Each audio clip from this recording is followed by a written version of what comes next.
Hello friends, welcome to Raj Malhotra IAS academy. आज हम यहाँ पे इस क्लास में PCS के जो हमारे प्रीवियस ईयर के इकोनॉमी में से जो भी टॉपिक्स आए हैं, जो भी क्वेश्चंस आए हैं, उसके बारे में डिस्कस करेंगे। क्लियर? और आज का जो हमारा सेशन है वो सिर्फ और सिर्फ मैं किस चीज़ के ऊपर ले रहा हूँ कि एक आप सेग्रीगेट कर सको कि इकोनॉमी में से किस किस पोर्शन में से क्वेश्चन PCS जो है PPSC पूछती है और किस पोर्शन की वेटेज ज़्यादा है और किस पोर्शन की जो वेटेज है वो कम है। क्लियर? और इसमें मैं कर क्या रहा हूँ आपके साथ आज 2013, 2015 एंड 2018 मैं ये 3 साल में GS3 में इकोनॉमी के पोर्शन में से जितने क्वेश्चंस आए हैं उसको हमने क्या किया है, उसको सेग्रीगेट किया है। क्लियर? और वही सेग्रीगेशन आप लोगों से डिस्कस कर रहा हूं आज। तो सबसे पहले अगर मैं बात कर लूं कि इन 3 सालों में या इनसे जो प्रीवियस पेपर हुए हैं, जो आपके मेन टॉपिक्स रहते हैं वो टॉपिक्स है क्या। अगर टॉपिक्स की बात कर ली जाए तो यहां पे मेनली आपका पॉवर्टी एंड फाइनेंशियल इंक्लूजन, ये बहुत इंपॉर्टेंट टॉपिक है आपके PCS के लिए। और बाद में डिस्कस करूंगा कि किस साल में पॉवर्टी और इंक्लूसिव ग्रोथ से कोई ना कोई क्वेश्चन पूछा गया है। ठीक है? फाइनेंशियल इंक्लूजन या inclusive growth. Then after agriculture, clear? और एग्रीकल्चर में आगे सब टॉपिक्स आपके बन जाते हैं। MSP बन गया और उसके बाद आपका PDS सिस्टम बन गया, उसके बाद आपकी फूड प्रोसेसिंग इंडस्ट्री आ गई। फूड प्रोसेसिंग इंडस्ट्री ऑल्सो, ये फूड प्रोसेसिंग इंडस्ट्री बहुत ही इंपॉर्टेंट टॉपिक है आपका PCS के लिए। और एग्रीकल्चर में ही क्रेडिट सिस्टम, एग्रीकल्चर क्रेडिट, ये इंपॉर्टेंट टॉपिक्स हैं आपके। क्लियर? देन आफ्टर अगर बात कर ली जाए नेक्स्ट टॉपिक जो है वो आता है आपका इकोनॉमिकल रिफॉर्म्स में से। इकोनॉमिकल रिफॉर्म्स में से आपको इंडिपेंडेंस से लेके आज तक के रिफॉर्म्स के बारे में, मतलब उसकी पूरी जो आपको एनालिसिस है वो पूछ लिया जाता है, या आपके LPG रिफॉर्म्स के बारे में पूछ लिया जाता है आपसे।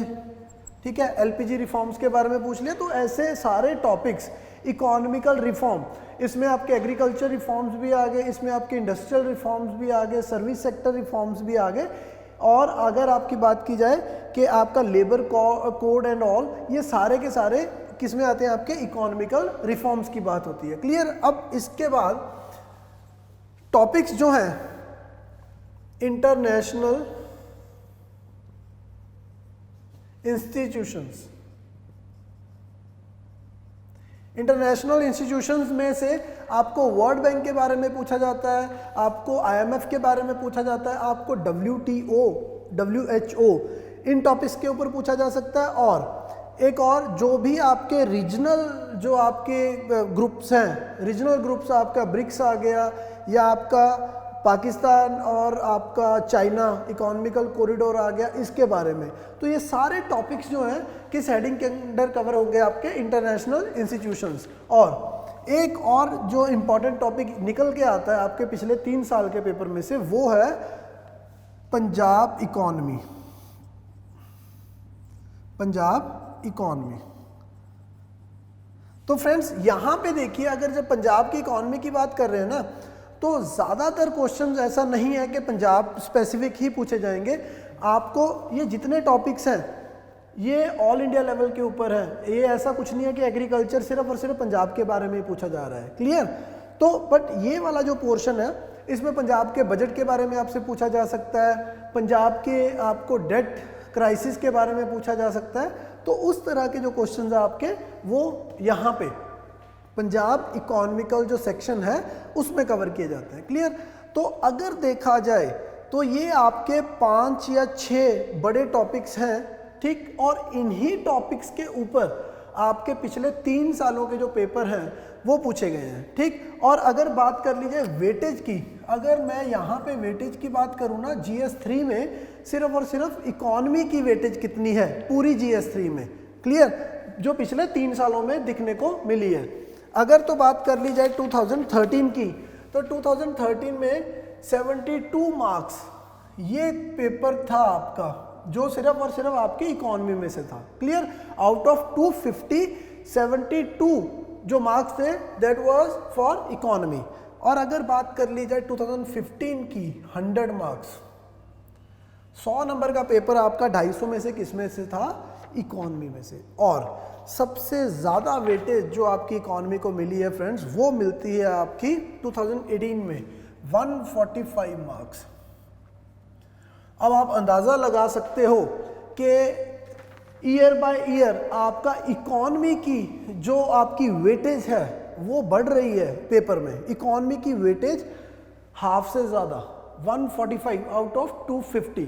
तो आप समझ सकते हो कि इकोनॉमी हमारे लिए क्यों इंपॉर्टेंट बन जाता है इस पेपर को क्रैक करने के लिए। क्लियर? और अगर इकोनॉमी की बात करें, देखिए अब क्या होता है, दो तरीके होते हैं पढ़ने के। या तो आप क्या कीजिए, बस आप इकोनॉमी उठाइए और इकोनॉमी में स्टार्ट कर दीजिए पढ़ना, कुछ भी आपकी आंखों के सामने आता है आप बस उसको पढ़ रहे हो, ठीक। और दूसरा तरीका क्या होता है कि यार सबसे पहले आप बैठो, उसको एनालाइज करो कि किस पोर्शन के ऊपर आपको ज़्यादा फोकस करना है और किस पोर्शन के ऊपर आपको कम फोकस करना है। क्लियर? और अगर ये जो सेशन था हमारा, जो आज का सेशन है, ये जो सेकंड टाइप ऑफ स्टडी है जो मैंने आपको बताया, मैं उसके ऊपर फोकस कर रहा हूँ कि ये नहीं कि बस आपको इकोनॉमी पढ़ना है। हो सकता है कि कोई पोर्शन ऐसे हो कि जहाँ पे आपको ज़्यादा फोकस करने की ज़रूरत नहीं है, ठीक है ना। और यहाँ से एक चीज़ क्लियर हो रही है कि हाँ, ये जो 5 या 6 टॉपिक्स हैं इनके ऊपर हमारा फोकस ज़्यादा होना चाहिए, ठीक है ना। और इसके बिना अगर कोई टॉपिक्स हैं, ये नहीं होगा कि हम उनके ऊपर फोकस नहीं करेंगे। व्हाट आई मीन टू से कि उन टॉपिक्स को वेटेज इनसे कम मिलेगी, ठीक है। जब आप प्रिपेयर भी करोगे उसमें भी इन टॉपिक्स को वेटेज ज़्यादा देनी है आपने, इनको टाइम ज़्यादा देना है, इनकी प्रैक्टिस ज़्यादा करनी है और इनके बारे में एनालिसिस आपका पूरा स्ट्रॉन्ग होना चाहिए। क्लियर?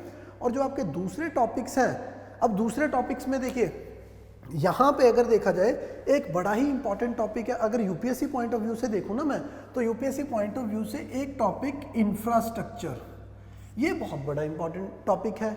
बट अगर पीसीएस के पिछले 3 सालों के पेपर का एनालिसिस करता हूँ तो इस टॉपिक में से क्वेश्चन नहीं पूछेंगे ज़्यादा, ठीक है। तो अगर देखा जाए कि पीसीएस पॉइंट ऑफ व्यू से, तो अगर मैं इसको छोड़ दूँ तो ये हमारे लिए इंपॉर्टेंट है। बट अगर मुझे पूरी इकॉनमी तैयार करनी है तो मुझे इसको भी प्रिपेयर करना होगा। बात समझ में आई ना? तो फोकस इनके ऊपर रहेगा, प्रिपेयर सब कुछ ही करेंगे। क्लियर? और इसी के साथ अगर नेक्स्ट देखा जाए कि अब देखिए एग्रीकल्चर रिफॉर्म्स की अगर मैं बात करता हूँ ना, तो एग्रीकल्चर सबसे बड़ा टॉपिक है आपका पूरी इकॉनमी में। अगर मैं देखूँ तो एग्रीकल्चर ही एक ऐसा टॉपिक है कि अगर यहाँ पे 72 मार्क्स के हैं तो इसमें से आधे मार्क्स एग्रीकल्चर को होंगे, यहाँ पे आधे मार्क्स, और यहाँ पे अगर देखी जाए तो अराउंड 40 to 60 मार्क्स जो हैं वो सिर्फ और सिर्फ एग्रीकल्चर से हैं। क्लियर? तो दैट मीन्स कि ये जो एग्रीकल्चर का पोर्शन है, आपको भी पता है कि पूरी की पूरी पंजाब की इकॉनमी जो है आपकी एग्रीकल्चर बेस्ड है। तो इसीलिए ये एग्रीकल्चर का जो टॉपिक है ये सबसे इम्पॉर्टेंट बन जाता है हमारे लिए। क्लियर? और अब हमारे नेक्स्ट सेशन से हम क्या करेंगे, we will start with this agriculture portion and from this onwards हम एग्रीकल्चर पोर्शन को भी आगे सेग्रीगेट करेंगे कि जैसे मैंने आपको बताया MSP, PDS, food processing, credit. हो सकता है इसके बाद अगर मैं एग्रीकल्चर को ही तोड़ूं तो एग्रीकल्चर, अगर यहाँ पे लैंड रिफॉर्म्स की बात आ जाएगी, ठीक है, लैंड रिफॉर्म्स वो भी तो एग्रीकल्चर का ही पोर्शन है, तो उसकी भी बात आएगी। क्लियर?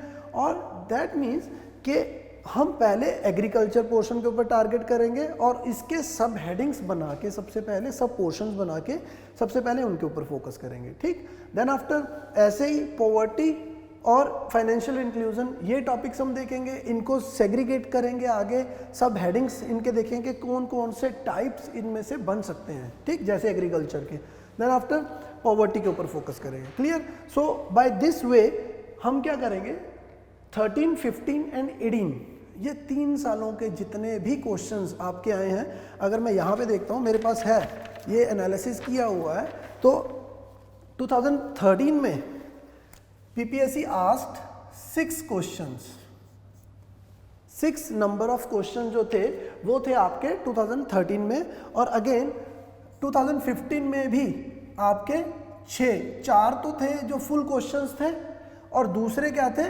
2 वो क्वेश्चन थे जिसमें 2 आगे सब पोर्शन थे। That means total 8 question were asked from economy in 2015। Clear. अब जब बात आती है 2018 की, तो 2018 में क्या था आपका, देयर वर 7 क्वेश्चंस जो आपके 15 मार्कर्स थे, और देयर वर 4 क्वेश्चंस जो आपके 10 मार्कर्स थे। क्लियर। तो दैट मीन्स 18 में there were 11 questions that were directly asked from the economy portion. That means 6, 8 और 11, ईयर बाय ईयर आपकी इकोनॉमी बढ़ रही है, और ये सारे 11 और 8 19 and then after 6 25, all these 25 questions we are going to discuss in this economy analysis portion from our next video. Clear? So with this I am winding up this session, and from next session, as I have told it to you, I will start with the agriculture portion. ठीक? Thank you.